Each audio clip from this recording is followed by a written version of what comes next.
All right, what is up, guys? This is Fred Castro and Sean Wilbanks bringing you the Stand For It podcast. Two real guys talking about real shit, the good, the bad, and the ugly. And just like us, I'm sure you're wondering what the hell is really going on in our society. And let's get one thing straight. This is not about left versus right, black versus white, gay versus straight.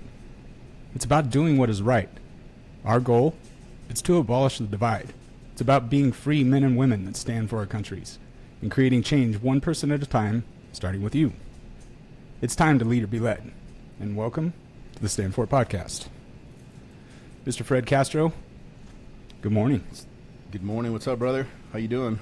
I'm happy. I'm happy and blessed, thankful for another day. And yeah, I'm excited. We got a special treat today. We got a special treat. There you go. I'll go with that one. He's a special treat. You're supposed to say, what is the special treat? Okay, what is the special treat? Now, I'm excited. I'm probably a little giddy like a little girl, so we're pretty fired up to have this guest on today. And but I'll let you do the introduction. Yeah, so you guys, we have an amazing guest today. The gentleman's name is Bishoi Khella. And if you have not seen him, you must be living under a rock because he has gone viral, social media viral, if you will. But it's not about going viral. It's why he's gone viral. And this gentleman is a complete savage. He has done amazing things and continues to do amazing things. And I'm excited what he's going to do in the future because he's literally just starting. So, Bishoi Khella, welcome to the show, my friend. What's up, guys? Thanks so much for having me, man. Appreciate it. Yeah, so we'll give a little bit of backstory. I will, and then Fred, you can jump in. Sounds good. Bishoi's transformation is remarkable. I know what it's like because I was an athletic trainer for 23 years, worked with a lot of clients, worked with high-level athletes, and this gentleman was over 350 pounds and literally hit a breaking point, and he decided to stand for it. He changed his life, and guarantee you it was not easy. And you guys, you're in for a treat. So, Fred, take over. Yeah. So, anyways, we wanted to have him on the show today. You know, just to keep the spirit of what we stand for, bringing people on that are real, that have real challenges in their life, that have overcome and succeeded, to share that message and move it forward. So. Bishoi's, ever since I saw, I think when Andy Frisellas launched you, or give you some credit, that's probably a fluke, right? Everybody saw it, but I'm a huge fan of Andy Frisellas early on in the day of when he's doing the MF CEO project. I have worked in business, I've owned businesses, and the guy is so raw, to the point, and like, honest to God, like probably one of the best business coaches you could get, and it's free. So if you guys don't 100%. listen to it, you got to go check it out. But he defines, real motherfuckers doing real shit. That's Andy Frisellas. He doesn't hide anything, and he's not going to give credit where credit isn't due. He gave you massive kudos, dude. I think that for you, you blew him away because he wants to see people jump in and succeed at that level, and you did circles around everybody in that space. And so, for him to call you out like that and give you his blessing is unreal. But I think more importantly than that, I think it's inspiring to take, like we consider ourselves normal people. We're no different than anybody else. But there's something in there that drives you and makes you, flip the switch. Like, what was that turning point? So we want to hear your story. I know for me, I grew up in a pretty crazy home. My dad was a raging alcoholic, violent, had to move when I was 14, drive my mom and dad across, or my mom and my sisters across the U.S., not U.S., but a couple states. But regardless, there's those moments that define you in your life, and you either rise to the occasion and do something about it, or you cower and you find drugs or some other outlet to mask the pain, right? So anyways, with that said, I don't want to go on too long, but we want to get into the meat and potatoes of why we got you on the show. But we're intrigued by your story, and we want to know, give us a little bit of background about yourself and how you kind of came to this journey, where you made that pivotal point that changed your life. Yeah, man. I mean, like, I didn't grow up, fit or jacked. I grew up pretty fat growing up my whole life. And up until about 16 years old was the day when like I decided to make the first change in my life. So if you look through my socials, or if you dug far back enough, you'd see that I used to be jacked after grade, from 16 to 22, I was pretty jacked. So I was working out every day. I was reading, I was meditating. I was on top of all my shit for 5 years almost. And so my first weight loss journey started at 16 years old. I was in grade 10. I was 260 pounds at that time. And it's as any high school kid, when you're trying to lose weight or anything, it's usually related to getting girls or getting attention from girls. And that was where it was all about. And so at 16, I was like, man, I need to get my shit together. I need to start looking better, or else I'm not going to get any girls. So let me work out and let me get jacked and let me get fit. And that's what I did. And from 16 to 22, bro, I lived and breathed fitness. Like I would go home. So when I lost all that weight, I actually would be running around my high school track. I lived right across from my high school. I'd run around the track for lunch during my lunchtime, and then I'd quickly rush home, eat lunch, and then rush to school to continue classes for the day. And then after class, I was blessed to have a weight room in my school, and I would go there from, right after school till like about 4, so an hour and a half, and just crush some weights there. And I was doing that every day. I lost like 80 pounds in under 6 months. Like it was crazy. And then that stuck for 5 more years after that. Yeah, up until 22 years old, I lived and breathed fitness.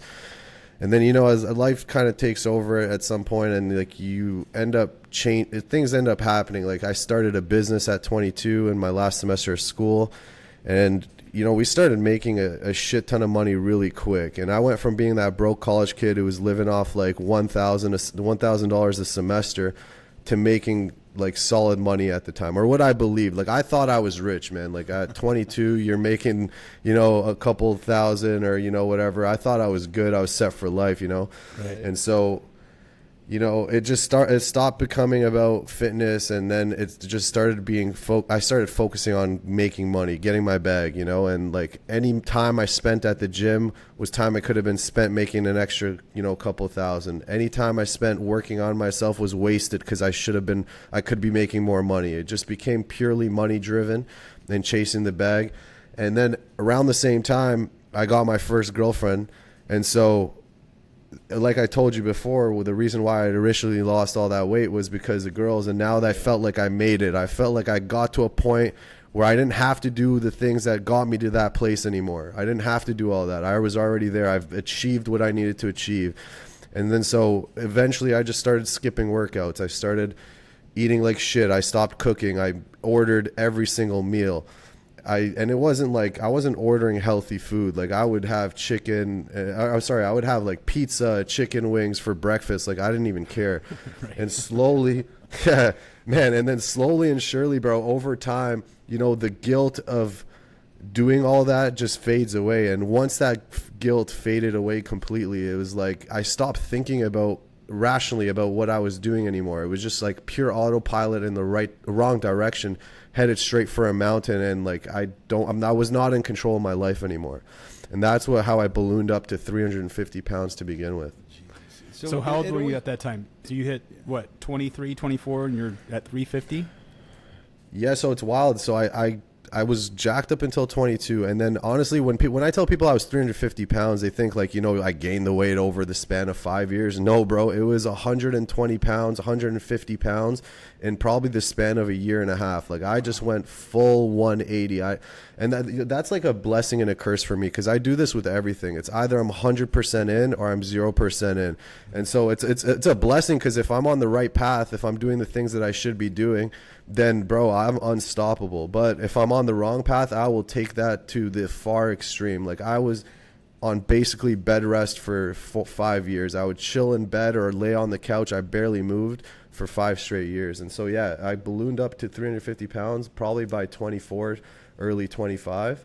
And that stuck until 27. So, yeah, that's unreal. I wanted to break something down real quick, because I think everybody falls a victim of that. Is it like you get to this, you think the destination, you got there, right? So you wanted to get girls, you got in shape, you're feeling good about yourself, you're kicking ass in business, and then all of a sudden it's like, man, I've arrived.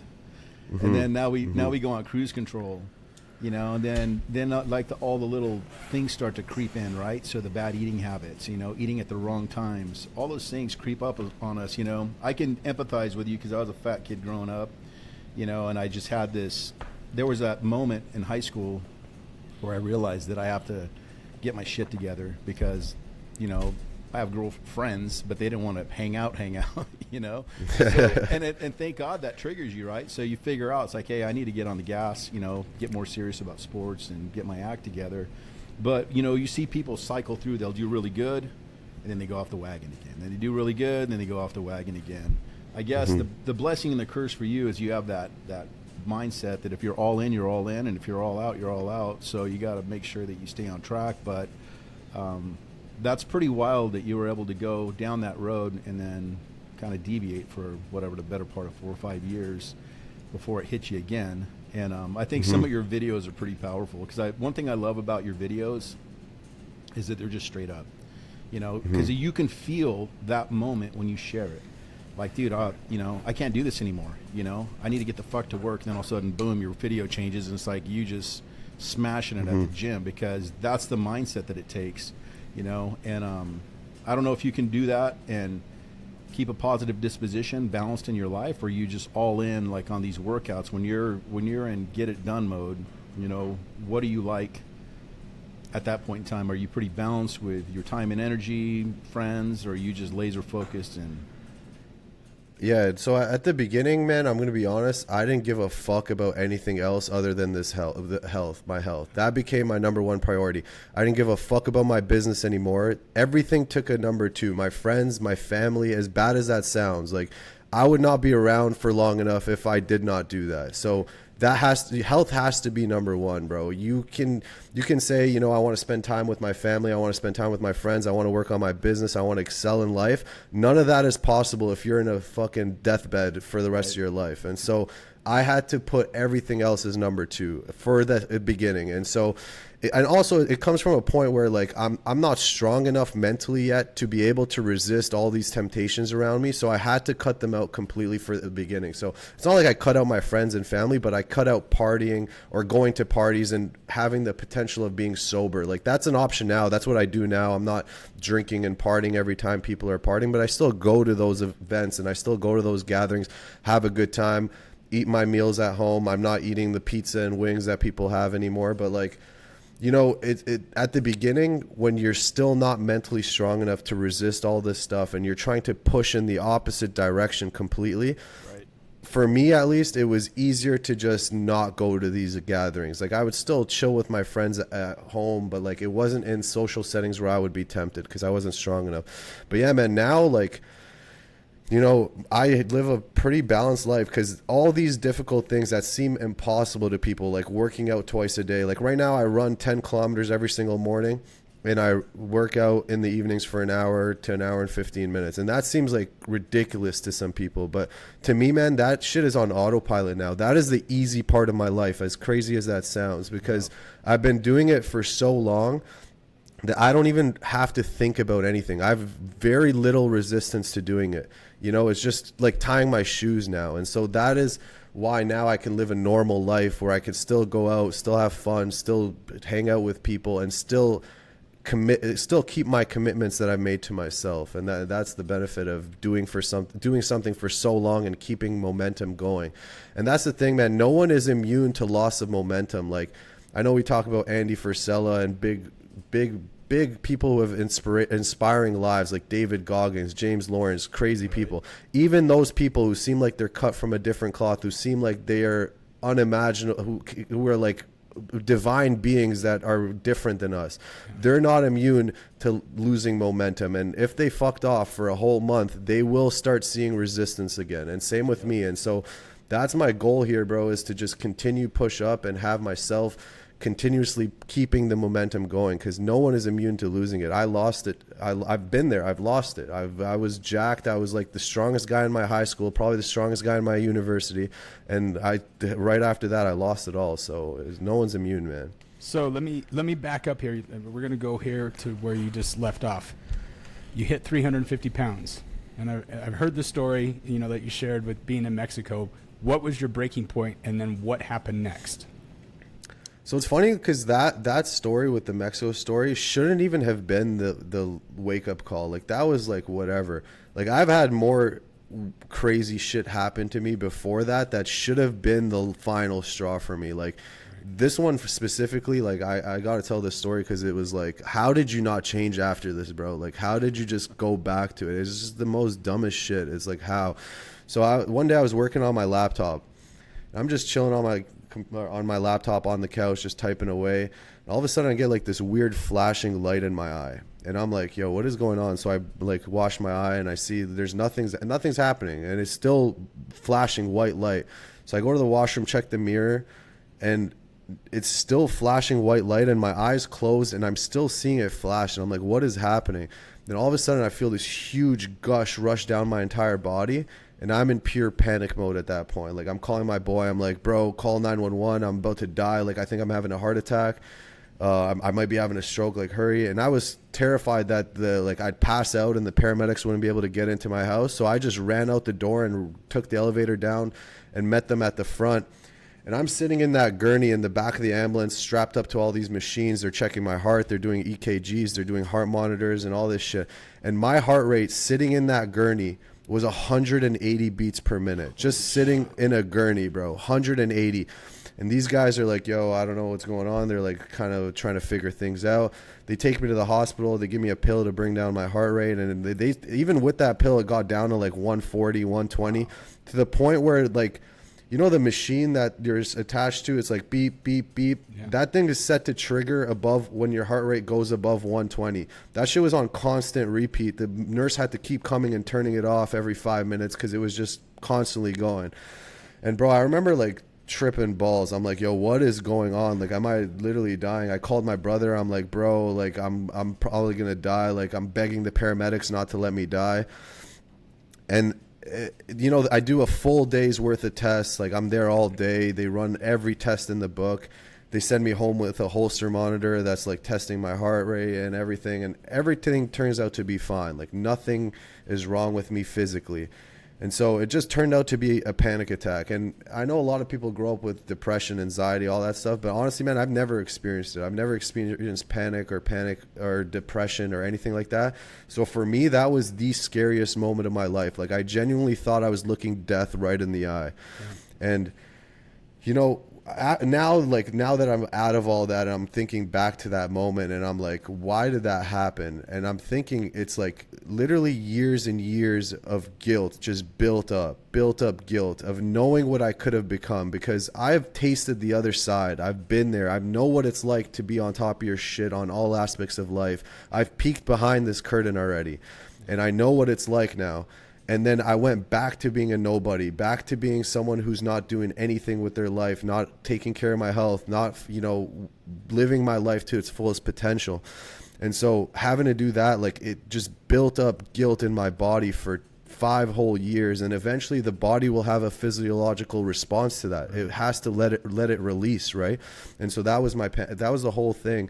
And then for a whole year after that, bro, as crazy as this sounds, almost every single day I had a panic attack. And the reason why is like I became super hyper aware of my every little twitch in my body, like a little twitch in my body, and it would send me spiraling off into a whole nother direction, thinking like, yo, I'm having a stroke or a heart attack. And that stemmed from lack of confidence in my health. Right. And so for 2-3 months, I was like, okay, so once I got cleared to be able to work out and do all that shit, I was like, okay, let me start working out and bettering my health and, you know, taking control of that aspect of my life.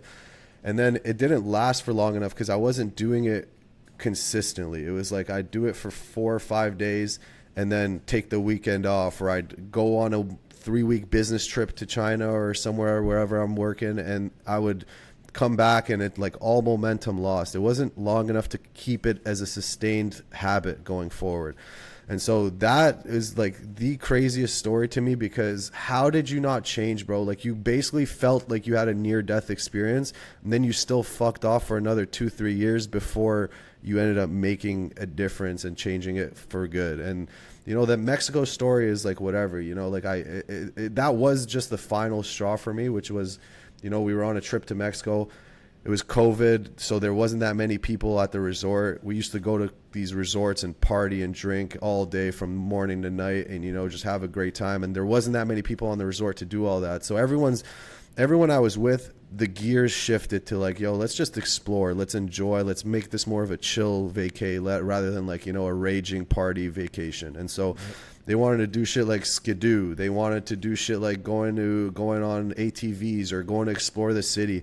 And bro, it's crazy because every little thing I had to think about. Like I was like, yo, can I even walk for 10 minutes? Like my back would hurt, or like would there be seating here? Would there be this? Like all these things that regular people don't have to think about were like huge burdens on me. And I came back from that trip and I was like, bro, this is fucked. I couldn't even enjoy a simple vacation, which is supposed to be time off, time to relax. And I couldn't even do that. Right. And so that's when stuff just kicked into gear, bro.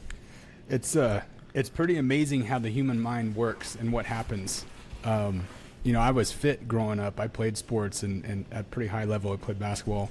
And then as I got older, I didn't start drinking until I was like 25. And oh, wow. I just didn't party, and my health went out the window. And I hit this point where I was like, my life feels like it's in shambles. My health's in shambles. My mind's in shambles. And so I did 75 hard and I crushed it. Mm-hmm. But it's wild because I did great, had great results, and then I let off the gas. And then I started going back the other way, right? Mm-hmm. I started drinking again, gained a bunch of weight. Had the same experience that you did where I literally thought I was dying a couple different times. I literally thought I was fucking dying. And drove my ass to the hospital, and they're like, sir, it's a panic attack. I'm like, bullshit. I'm not a stressed person. I don't have anxiety. But once I got that label of, panic attack, I would have these responses, going on, down the road. And there were times where I literally thought, I can't even breathe. I'm having a stroke. I'm having a heart attack. This is it. This is the big one. I'm going to leave these two little girls. They're not going to have a dad, and yada, yada. So it's pretty wild what happens, when you hit that breaking point. It can turn your shit upside down.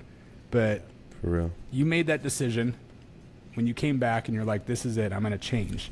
So what's the next step? You just jumped into 75 hard? How'd you hear about it? Real quick, I wanted to back up before we get too far down the road. The difference in your mindset when you're having these panic attacks, and it's just you. But now you're in Mexico, and there's things that you want to do with your boys. I want to figure out, like, what is that? Is there something to you that stands out to you that triggered you?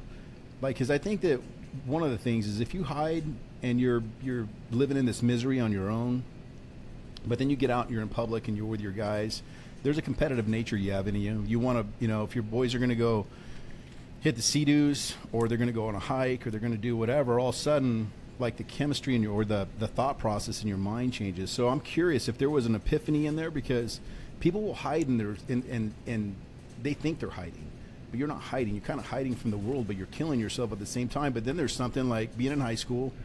You wanted girls. Hey, that's that part of your life. You want something triggered you, and you're like, all right, I'm going to do the work. I'm going to get after it. Boom.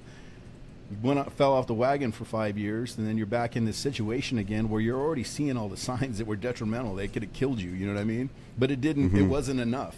That's the challenge I'm having is why isn't it enough? And so many people live with that shit every day. It's like, why isn't the normal signs enough? And then all of a sudden you're in Mexico, and then it's like boom, I got to take care of this shit now, and get back on the right track. Is there anything else you want to share in there, or something that stood out to you that? Honestly, man, I think it was just so many, because that trip specifically just put to light everything I was already feeling when I was back home. So like a lot of shit that I was feeling back home was kind of like repressed. And it's not like I lived a shitty life. Like, bro, I still had fun when I was 350 pounds. I probably had more fun than I had now. Like, I just had like a great time. Awesome. I was just, I wasn't like depressed or anything like that. But the thing is, like, man, it just, everything just kind of like added up, and that was kind of just the final straw. Even though it wasn't significant compared to all those other things, it just became the final straw for me. It was just like, this is it. And like, bro, I used to take Ubers to places. I don't know if you guys got Uber in the States, right? It's just like, yeah. Yeah. I used to take Ubers to places that were 5-minute walks away, to the point where my boys would walk there faster than I would call the Uber and get there, and they'd get the table first.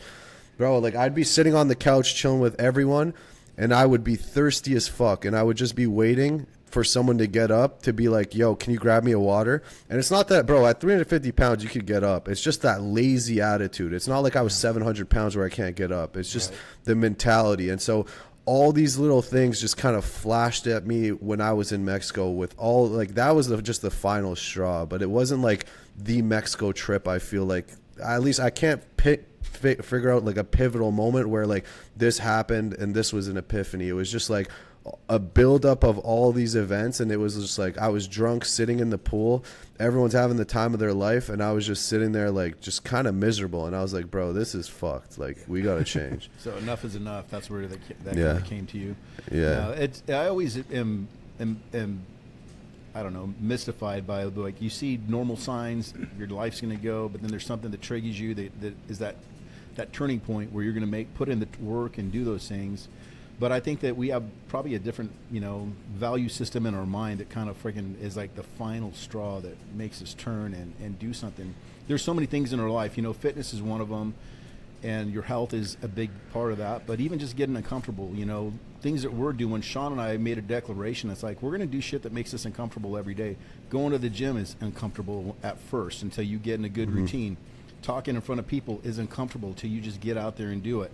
Asking for things in business are uncomfortable until you just go do it. So, our whole point in this podcast is we want to break those things down, see what areas you pivoted in, and, just nuggets that you can share, because that's what it's all about. Is if we can lead by example, the whole philosophy is leader be led. So we have to learn to be leaders. Our stories are important to those next people that hear the story. Your social media is on fire. It motivates me. I'm like, get your fat ass to the gym, That's what the talk that goes in my head. And then on a quick note, I've had a hard time, kind of like you're all in or all out. But when I go all in on fitness, I become an asshole because I have these blinders on and nothing else matters. Because I can get in that super fit shape. I've never had a six pack, but you go in this mindset that everything else is shit to me.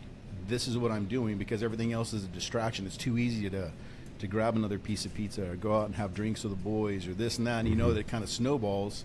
So I'm glad you brought that up because I think it's a key takeaway that at least while you're getting that routine back in order, it's important for people to understand that it's okay to just go cold turkey, cut that shit off, get to where you have a good routine established, you're seeing results, and now you can start to add a little bit more balanced. And the groups that we live in, people say that balance is bullshit. Is bullshit. Right. And so because, whether you've done both, you've done your fitness and you've built a business. So the business is full throttle.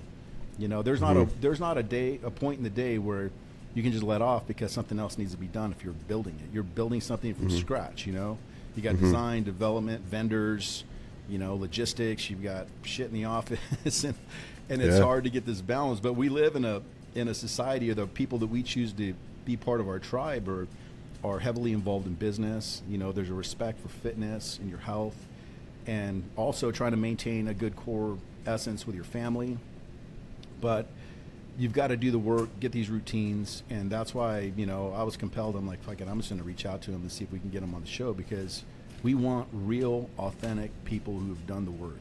And the good side of it, the bad side of it, and whatever else comes along with it, so that we can get to where the fruit is at. So, so anyways, I appreciate that. Sean, you got anything? So right after that, you decided to jump into 75 hard, yeah? Yeah, so let me talk about that for a bit, because it actually ties into what Fred was saying with leading by example. So I didn't even start 75 hard because I came across it or just found it and did it, or listened to Andy and got inspired and did it. Right. So my boy Mike, I'm super grateful for that guy, man, because he did it by himself in November the year before. So I started in March of 2021. He did it in 2020 in like November or whatever. And this guy did it by himself with no support system. No one was doing it with him. He was figuring it out alone. And he was in the trenches by himself, like no support. Yeah. And with that guy, man, like this is the pure example of how different my mindset is now. Because back then, right, we went to, one of our boys was throwing a barbecue at his house, and Mike came while he was on 75 hard, and we're all drinking and partying and eating like shit, and this guy's in my boy's home gym doing his second workout of the day before he came and chilled with us, right? And I remember looking at Mike and I was like, bro, like, it's one day, who gives a fuck? Just like make it 76, make it day 76, add an extra day at the end, or like, bro, just pick it up tomorrow, like, we're just all chilling, just come join us, come drink, come party. And like, bro, if I had successfully sabotaged Mike, if he wasn't strong enough to, you know, continue on and resist my temptation, I would not be sitting here right now with all what I've achieved. And so that is the strength of surrounding yourself with strong minded people that lead by example. Because had he not been that example for me, when he came around and asked me to do it with him in March, which is why I started 75 hard, it's all to do with this guy. And when he came around and asked me to do it again in March with him, when he was going for round 2, I said yes, because I saw the change that it made in his life. Not just physically, bro. Like, the physical is just a byproduct, and everyone who's done it says that. The mental is like crazy. Like, I saw this guy like completely change his business, completely change his attitude toward everything. Like, he became a no nonsense, no bullshit type of guy. Like, he was committing to something, he was doing it.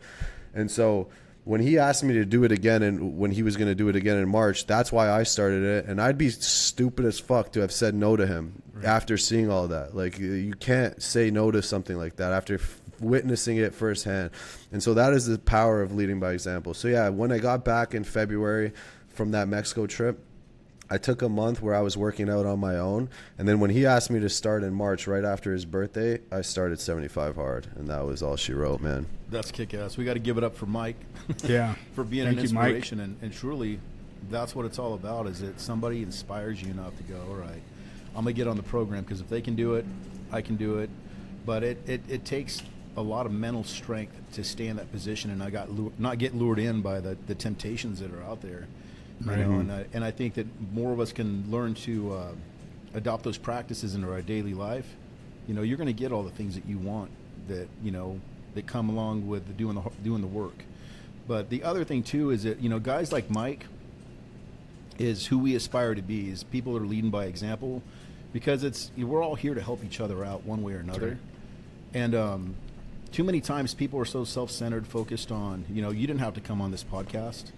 You know, but we appreciate you for doing that, sharing the story about Mike. We didn't know about Mike. Mike was one of the guys leading by example, leading from the front, and that's what we need more of in this country. And one by one, people start to, you inspire one person, they inspire another person. Before you know it, we start to band this tribe together, that independent thinkers, stronger minds. We're not listening to the loud noise outside of us. It's telling us that we got to be LGBTQ and celebrate for an entire month and whatever it is. I have nothing against anybody in those realms, but we're independent thinkers. We're going to live our lives. You know, we don't need to party every weekend.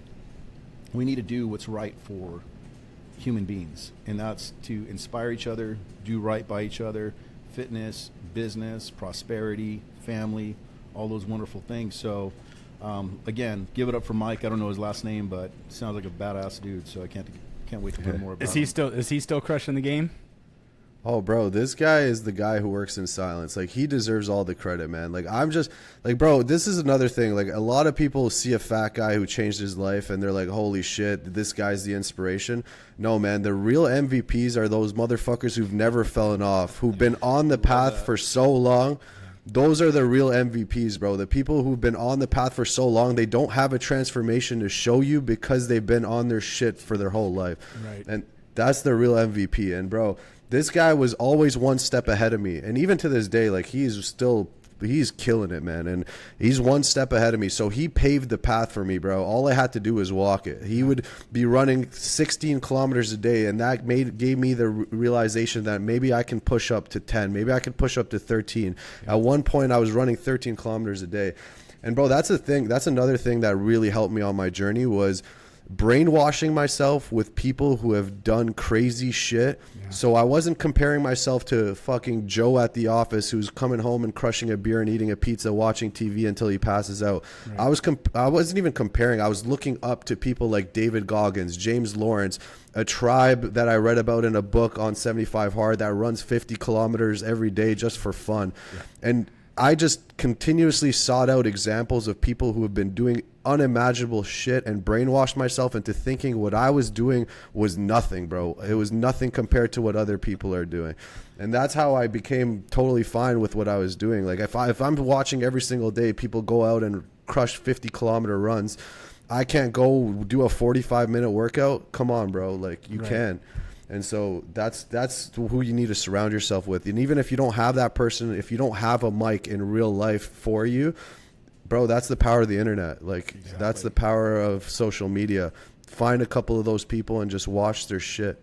Yeah. Dude, that's really good. You dropped some bombs in there. Holy shit. But you're right. The real MVP is a guy that doesn't have a story to show because he wasn't the fat guy. He's just a guy that does the damn work and gets after it. Mm-hmm. But he's also there to give you a hand and pull you up. We talk about this a lot on Fred and I have talked about this a while. I heard Ed Milet say this, and I've said this many times, but the things that our kids learn, it's often caught and not taught. Mm-hmm. We could sit here and try and teach these kids and teach people something, but they're not going to get it. What you did is you caught what Mike was doing. Now people are catching what Bishoi's doing. You know what I mean? So Mike led the way and paved the way for you, and now here you are paving the way for who knows how many people. You know what I mean? And that's the thing. It just starts with one person, and you hit it right on the head. What one person can do, another person can do. If somebody's out there, if there's tribes out there running 50 kilometers barefooted across the desert for fun, well, why can't my ass go run down the end of the street and come back and just start, right? And you just start. Where are you at right now? So you were at 350 pounds, 351 pounds. Where are you at right now? I got down to my lowest body weight was 187 at 10.9% body fat, like with a DEXA scan. I'm now at like 193, just came back up a bit, trying to, live at more of a sustainable weight. Like that was me shredding after 75 hard. But yeah, man, I'm like pushing more weight at the gym, running further, and I'm just living life. And to our listeners, this guy's jacked. He's a jacked machine. This guy's thanks, bro. He's not a fat guy that got down to 180 pounds. We're talking about a big guy that lost weight, but he literally transformed his whole life.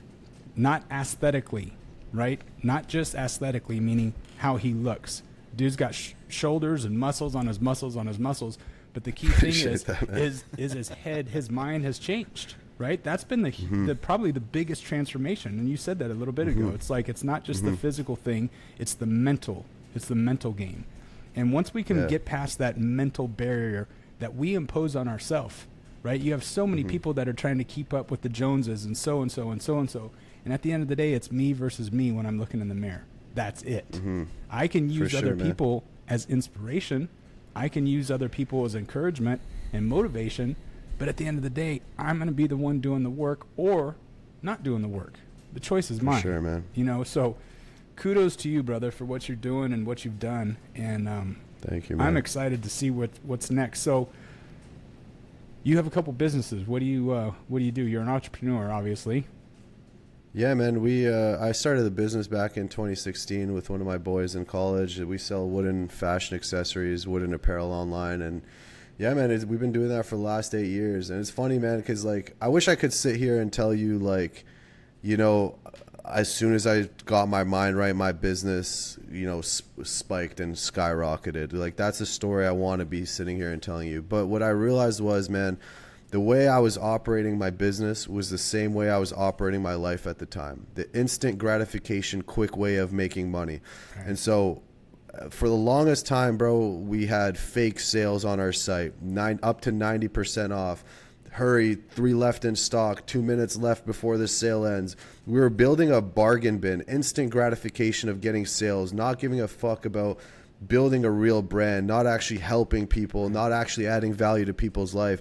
And the thing is, when you run business like that, it works for the initial bit, you know, like the little bit. It's like a drug. You get hooked on it because it works. And as soon as you pull the plug from all that conversion gimmicks, you end up losing a shit ton of sales. And so the same way I was operating with my life, bro, like the whole eating like shit, instant gratification, that dopamine spike from that pizza, or, you know, just laying in bed doing nothing, watching TV, all those things are quick dopamine spikes, but it's never going to result in prolonged success or prolonged happiness. And so we pulled the plug on all that shit. And so obviously now it kind of sucks because we're building back from the ground up. We're a 7-year business, basically trying to figure out from the beginning now, like a 7-year business, going back to day one, back to the basics. How do I add value to people's lives rather than making money?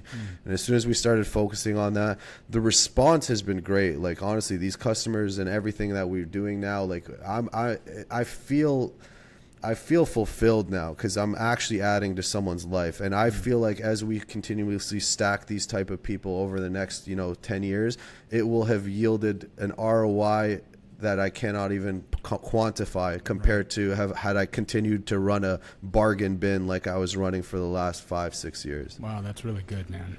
What great insight, being able to you're being honest, right? And that's great. Like, hey, we weren't doing shit the right way. We were kind of screwing things. You call it a bargain bin, but so you're reinventing yourself or your company, right? Yeah. We're doing it again from the ground up. Like, what are our values? Like, bro, we didn't even, up until last year, year 6, we didn't have core values. We didn't have anything. It was just money. Try to get as much money and squeeze as much dollars out of anything. And so we didn't have anything to stand for. We didn't have a message we were trying to push. We didn't have a value system that people could jump on board with. It was pure, here's a good looking product. Here's a cool looking product. Do you want it or not? It was like an Amazon. It was a whatever. It's just a store. There was no soul to the company whatsoever. And so, that's what we're doing now, is we're building it up from the ground up, and actually with a company that I can stand behind. Because honestly, let me be real.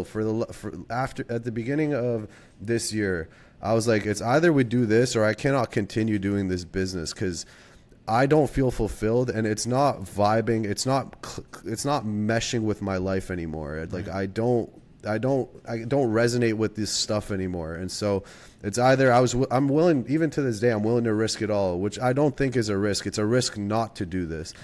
Right. Exactly. So I think now it's like, at the beginning of this year, it's either I find a way to marry it with my current values, my actual beliefs, something that I could pour my life and passion into. And that shows, bro. People aren't stupid, man. They can see if you're running a business to make money or you're actually passionate about what you're doing. People aren't stupid. And so at the end of the day, that's what we're doing now, is just like trying to be as authentic and real as possible with our business and trying to add value to as many people's lives as possible. That's good, man. So that's amazing. One of the things that comes to mind is Ed Milet. He talks about how you do one thing. A lot of guys use this, but how you do one thing is how you do everything. But you've got to be intentional with your actions in all parts of your life, and you got to make sure that your constitution is in alignment with your fitness, your business. Like I told you before, I've had businesses before, and everybody starts a business with the intention to I'm going to get the big house and the bitchin' cars and all the chicks and just have money to burn, right? But you get down the road for a while, and while those things are great for a minute, they're not sustainable. You know what I mean? It doesn't give you that satisfaction. So what we've learned is, with Stand For It, we have some stuff that's coming down the pipeline here soon, but our core values have to align with the business, because it's not really about us. It's who we can serve, what our mission is. And, our intro is part of our mission. Who can we serve? Who can influence? How can we pay it forward? And I think that once people start to see businesses like that, you really connect with those businesses, and you're going to support them because you like who they are. They align with you as a person. They've influenced you. They've inspired you. They're the core essence of what you represent. That's businesses that people want to support. In this day and age, there's so many people on a cash grab. So it's like, like you're talking about your early days of your business, it's a cash grab. You don't really give a shit what the end result is, whether the product was on a 1 to 10, a level 2 versus a 10 or a 7. It's just we sold it, we collected a few bucks, and we're going to keep doing it until this thing runs out. But you see companies, you know, like Andy Frisellas' company, you know, you want to support First Form because fucking guy's badass. Black Rifle Coffee Company. I know their CEO pretty well. They're bad motherfuckers. They're putting shit back out in this world. It's for a cause. They're employing veterans. They're giving them opportunities in business. They're partnering with them, you know? So for me, I have a list of these guys. And I can tell you what, if those core values align, I would drive across town to go to Black Rifle Coffee Company versus Starbucks any given day of the week if there was one in my town. Hands down. But that's what I'm talking about, especially when you've been through this, you know? So the lesson you got out of it was invaluable, you know? So, but then all of a sudden your mindset shifts and now you're going to get the gift, right? And so, but I think that, you know, once you get on that mission and you realize that alignment has to be right, what you stand for is correct, then anything's possible. I think it's going to take you to places. And I know from personal experience, the last company I built was trying to make money, you know, and then I brought some jackasses in. They wanted to make even more money than I did, and it turned into a big battle, lawsuit, and all these great things that you never want to experience. But literally, that's what it's about. And it's like, you know what? I look back on it now. A mentor of mine's like, Fred, he goes, you just need to let it go because you want to fight. You know, somebody stole something from you, you want to fight, and you want to kill them. You know what I mean? But he's like, dude, he goes, you're at that, when you're in that zone, you're worthless to everybody, including your family. So he goes, if you want to lose your family over this, that's what's going to happen. He goes, but you need to get back to where you're 100% mentally and be the best version of yourself before you go down this road again. So let that one go, do whatever you got to do to reconcile it and move on. But next time you do something, make sure your core values are aligned. And I'm part of his coaching group to this day. Jim Riley, guy's badass. So anyways, it's interesting to hear you say that, and I think that these are some of the nuggets that we discover when we look past the story of you were 350 pounds, now you're $190 and kicking ass.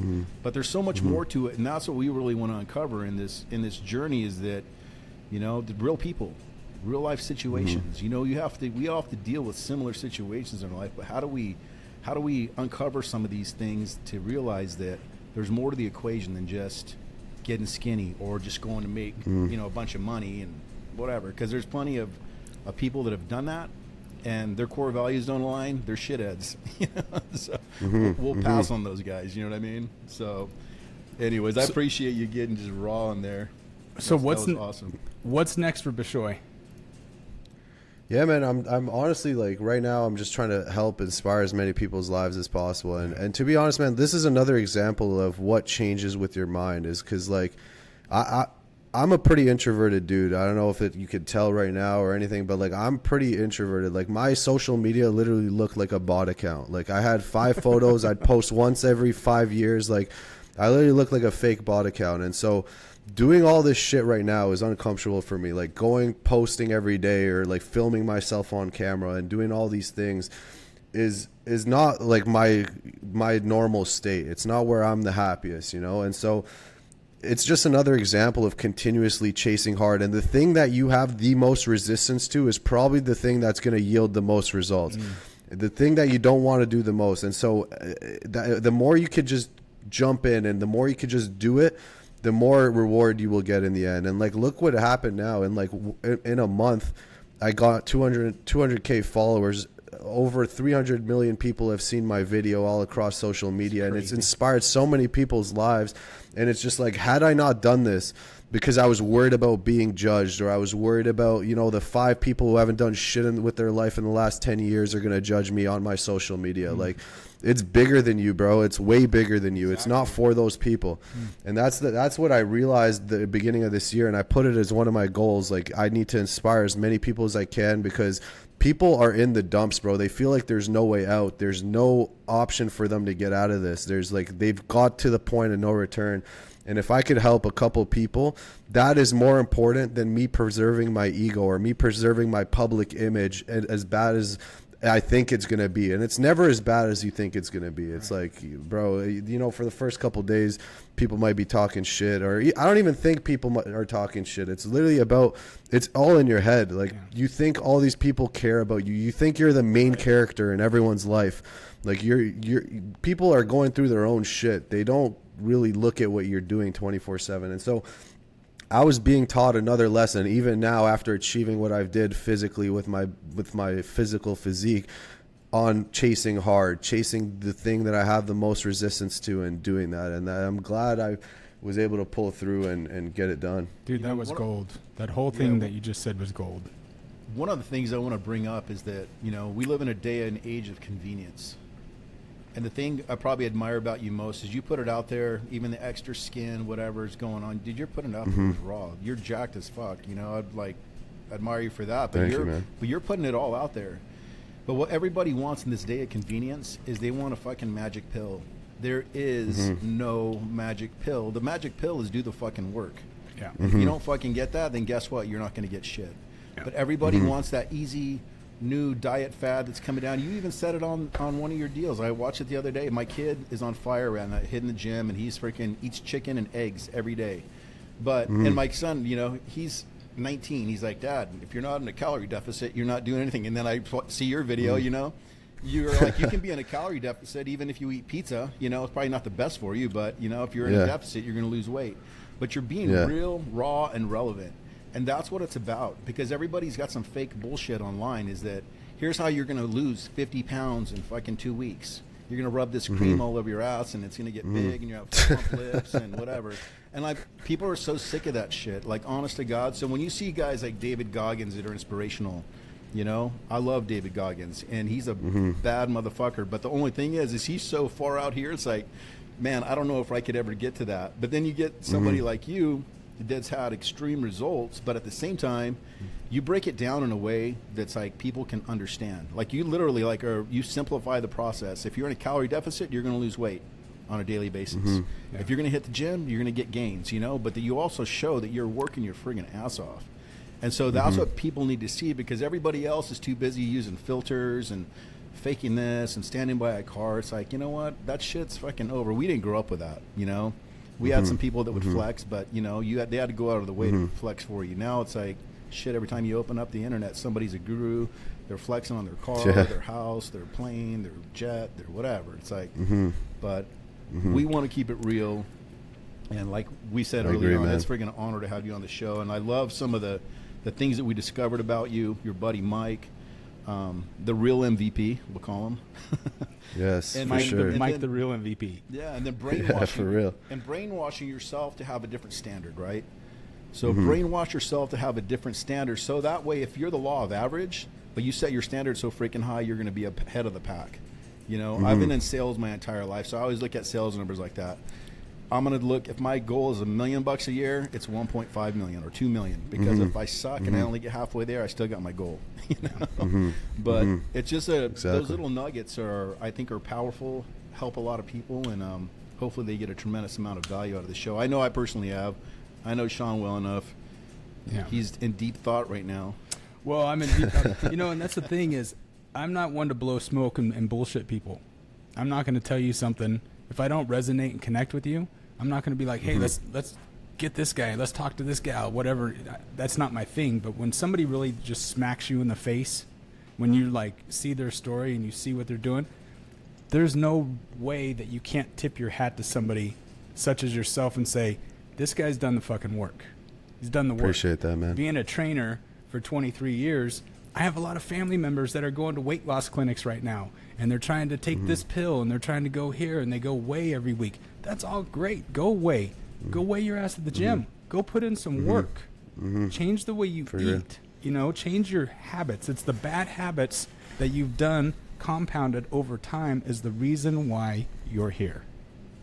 I agree, man. You know, and listen, like most people, they think they need to have everything figured out before. And in reality, man, now that I'm on the other side and I know what it is, it's because you're trying to delay starting. You're trying to collect as much information as possible and be like, yo, if I can learn this one extra thing, if I can learn this one more thing, then I'll be in the right place to get started. And so that all that is delaying. Like, bro, I didn't track a single fucking calorie for a year and a half, or over a year and a half, and I lost most of my weight at that time. And all I did was stick to the basics, like eat clean, what generally is accepted as clean. Everyone has a general understanding of what that is. Unless, you know, you live in a different country who doesn't have access to internet or education, most people have an idea of what eating clean is. Right. And working out. That's it, bro. Majority of my weight was lost without any like tracking macros, without tracking my calories. I just put in the work and ate generally healthy things that I believed to be healthy. And so that the final end of my physique was done through like hardcore tracking and all that stuff. But I didn't need to do that to get to where I was at a good place. I'd lost 120 pounds. It's just you end up learning everything you need to learn along the way. The first rule, the first thing you need to do is just get started. Yeah. That's it. You'll figure it out along the way. That's good. That's good. We say this a lot. It's like people want conditions to be perfect. The ideal conditions, perfect situation, perfect scenario. It's like, well, I'm going to jump off this cliff, but I got to have my plane and everything ready. And a couple of our coaches say, no, jump and figure it out on the way down. Build your shit on the way down. You know what I mean? You've launched off this. You're going to figure it out. I promise you'll figure it out. But the biggest thing is start. You just got to start. And if you hadn't have seen Mike doing what he had done, showed up at that party, doing his workout while you guys are partying, and then he comes back to you in March and says, hey, let's go, Bishoi, let's go. And you're like, hey, I'm in. You know what I mean? You guys, you started. So, man, it's already been an hour, dude. That's crazy. Time flies when you're having fun. Time flies, man. I love this conversation. Yeah, I know. It's been super impactful. I know I'm inspired, but that's what I love about the world. You know, I like pulling out, you know, the realities of things, breaking it apart, and then seeing how we can help other people, you know, myself and other people around us, you know, pay it forward, and with real advice from real people. So anyways, I'm starting to ramble now, but anyways, I'm just super inspired. I'm stoked to have you on here. It was great to meet you, and you got just so many valuable nuggets, you know, and I think that if people could take that one thing away is just get started in any component of your life, whether it's your fitness, your business, family connections, working on your prosperity, you know, your money situation, you know, because everything you invest into yourself is what's going to come out the other side. But you got to be committed, dedicated, and it takes work, you know. So if you got to study, then study. If you got to you hit the gym, then hit the gym. But you know, you're a living testament of it. And probably one of the biggest takeaways too is that Sean and I are part of different coaching groups, and we surround ourselves with people that inspire us. You know, no different than your buddy Mike. It sounds like you and Mike are pretty tight, and there's a connection there that you have. But you need those people. You know, Sean is one of those people for me. You know, we're doing this 30-day video challenge. He hits me up the other night. It's 10:30 at night. He's like, dude, your video's not up. Get after it, you know. No, that's not what I said. What'd I say? I don't know. You probably hurt my feelings. I said, your video's not up. Don't be bitching out. Get it done. Yeah, don't be bitching out. I love that, man. So, you know. So my bitchy ass was out on the back porch doing my video because, and I didn't want to do it. I was in my head. I was battling. Like, it's easier to just do the video and quit the bitching in my head. But you know, I got this guy over here fucking poking me on the side, going, "Dude, get your shit done." And but surrounding yourself with the right people is really, really important. And they're going to have a level of accountability, just kind of give you that nudge, even though you got to have 99% of it yourself. That little 1% nudge, it's always been there. But you know, let those guys into your space and use them to help guide you along as a mentor. So, hey, Bishoi, tell our listeners where they can find you at. Your social media. Can find me on all socials. My website is just my name, Bishoi Khella. Good luck spelling that. We'll post it in the details of our show. Okay, cool. Right. Sounds good, man. I got to go through a name change or some shit, make it easier. Well, you shared with us your brother's name was Peter and you're Bishoi, so you wouldn't need to talk to the folks. I don't know. I think I'd rather be a Bishoi than a Peter because it's pretty unique. So, thank you, man. Well, man, I greatly, greatly appreciate it. It was truly an honor for myself, and I know Fred. We're both giddy having you on here and giving us an hour of your time to just rap and share with everybody what you've been through, and I'm excited to see what you're going to do, and just know you always have eyes watching you, man. So you got a dude in Phoenix, Arizona watching you, and you got a guy in California that's watching you, you know. Appreciate that, man. Keep doing means that. a lot, man. Keep doing that amazing shit, because you're seriously changing people's lives, and I'm grateful Thank you, for man. it. So, Fred, you got anything else, brother? Just only to mimic what you said. I won't go down that road again. But like, I appreciate you, brother. I'm glad that you responded. I think this conversation was meant to happen. You know, I know it's going to do. The more people we can influence by what's been done, what we're doing on our personal mission, what you're doing to be part of that tribe is, you know, I mean, you're the guy that stands for it. You know, you made some hard decisions that, you know, are impacting your life, and you're leading by example. So that's what we want to see in our group. And so again, I can't thank you enough for accepting the invitation to be on the show. So with that, I think we'll wrap it up. Appreciate that, guys. It was a pleasure, man. Yeah, thank you, everybody. Tune in, and we'll be having some more shows for you. But Bishoi, it's been an honor. We'll talk to you soon. And Fred, until next time, my brother. All right, sounds good. Cheers, guys. All right.